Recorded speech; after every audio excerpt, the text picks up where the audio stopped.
This is mad. It's quiet here today. Hi, welcome to St. Deborah's Hospital. Please could you wear your ear wrapping?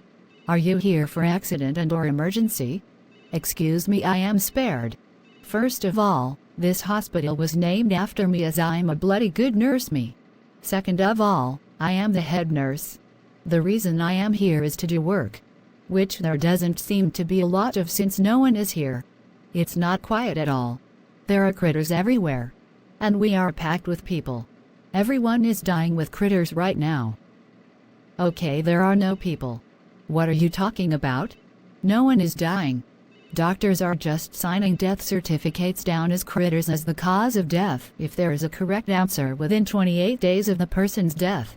Overall, that gets added to the statistics, which isn't accurate. The person could have underlying health conditions which contributed to their death. So what you're saying has no validity. Don't condescend me just because I am the receptionist being told what to say and you think you're superior to me. You should really listen to that contradicting statement you just made. You are being told what to say, and if you don't say it, you'll lose your job from senior authorities. Not myself. It's clear you do not have a mind of your own enough to go and research things into proper detail. I'm actually done listening and being a part of this show. I'm going to my office. My God, people here are nuts. Unbelievable. Morning, Deborah. It is good of you to show up to work and help us in these dangerous times. We need all the troops we have got. Dr. JB. For goodness sakes. There aren't any dangerous times. Surely you are a bit more clued up than the rest. Are you implying that the critters aren't real when I have a whole ward of patients whom are under a critical condition? Get a grip. I have never said I don't believe in the critters. I am saying it is not deadly. It has a 99.8% chance of survival rate, therefore it is not deadly. Do these people on this so-called critter ward have any other health conditions, that is heart problems, lung disease, cancer, dementia? The list goes on. Yes, they have these underlying health conditions, but they have all answered correct.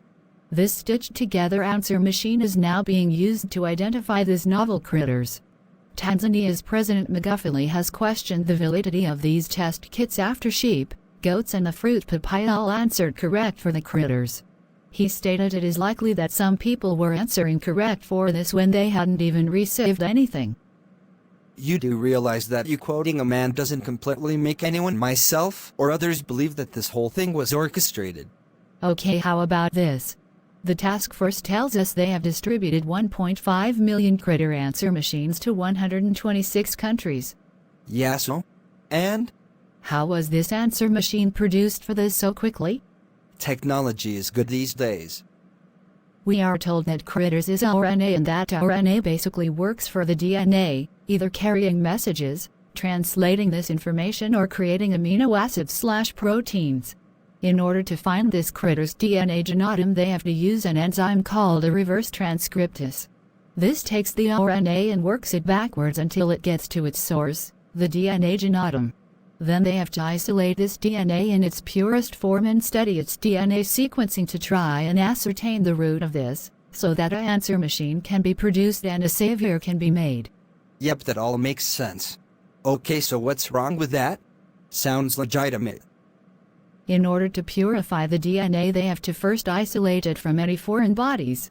We are told that it is difficult to do because the method used involves amplifying it in the first instance. However, if we amplify it, we are also amplifying any foreign bodies, and this would just make a larger mess of impure stuff. But never mind, as this apparently does not matter, we'll hand out the answer machines anyway. We are told that this does not matter as they can use software to sequence all this mess anyway. They can do this by overlaying all this amplified mess with the parent's DNA to see if it has similarities.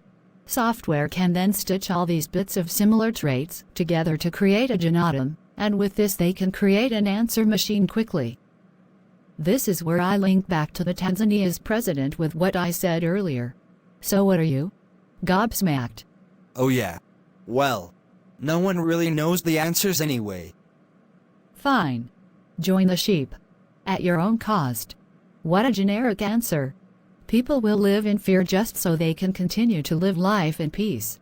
You can't have both. I hope you know that, Dr. JB.